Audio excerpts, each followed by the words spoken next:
If you're trying to qualify for Medicaid in Florida in 2026, especially for long-term care, for nursing home coverage, this video will explain exactly who qualifies and who doesn't. So for most Florida families, many assume that they make too much money to qualify for Medicaid. And that assumption can cost them actually tens of thousands of dollars, because the truth is that many people in Florida do qualify for Medicaid benefits even when they think that their income is over the limit. And so today I'm going to break down Florida Medicaid eligibility for you, according to the rules for 2026, including income limits, asset limits, and what actually is exempt under Florida law. So here's where most families get confused in Florida. They mix up regular healthcare insurance, like Medicare. Medicare is different than Medicaid. Medicaid is for nursing home care. It's for home and community-based services, and the Florida Statewide Medicaid Managed Care long-term care program. Each one has different rules, and on top of that, you hear things like, "Oh, you can only have $2,000," or "You will lose your house if you apply for Medicaid. You have to spend everything you have," and none of this is completely accurate. So let's simplify this. If you're applying for Florida long-term care Medicaid, whether for nursing home care or for home-based care or assisted living care, there are three main eligibility categories that you need to keep in mind and you need to understand. Let's address the income limits first. In Florida in 2026, the income limit it's state specific, so you need to be sure that this applies to you because this only applies to Florida residents. This means that there's a monthly income limit to qualify for Medicaid in 2026. The monthly gross income limit for an individual applicant in the state of Florida in 2026 is $2,982. If your income is over that limit, it doesn't mean that you automatically are disqualified or you can't apply. It just means that Florida allows for what's called a qualified income trust, okay? Also known as a Miller Trust, which can legally redirect excess income to help you qualify. So this is where many families think that they're going to be denied, when in reality they may still be able to qualify with proper planning, okay? So that's income. And so then number two is asset limits in Florida Medicaid. Now let's talk about assets. What does that mean?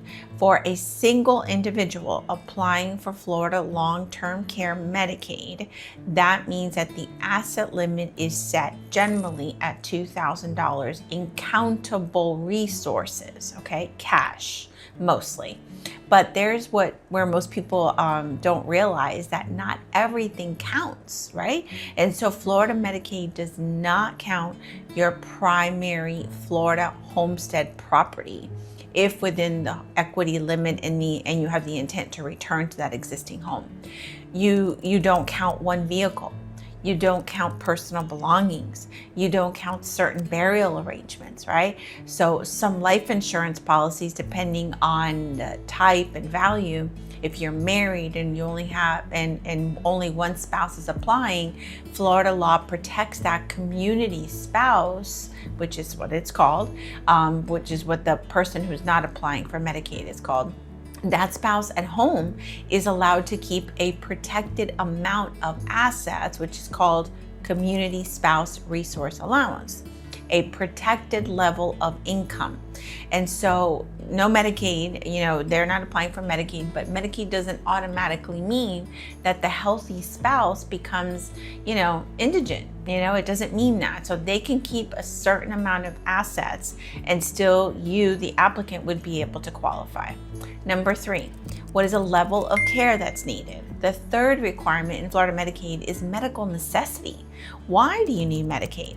To qualify for a nursing home, Medicaid, or Florida Statewide Medicaid Managed Long-Term Care Program, you must meet a nursing home level of care assessment for a nursing home.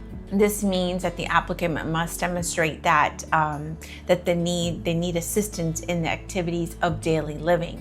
You would also have to prove that if you're going into assisted living or need at-home care. So it's for all the programs: bathing, dressing, mobility, medication management, supervision because of some cognitive impairment. This assessment is handled directly through the Department of Elder Affairs and CARES program.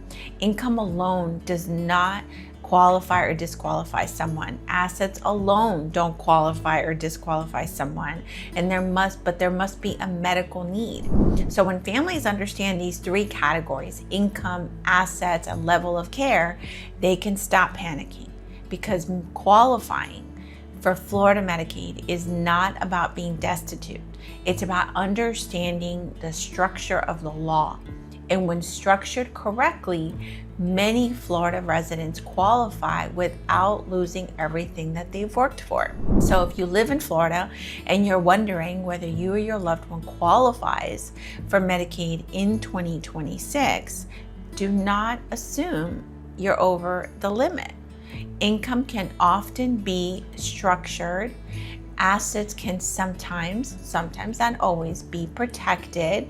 Planning 5 years in advance is optimal, but it must be done correctly, especially because Florida has a 5-year look-back period for improper transfers. So we need to plan very, very carefully.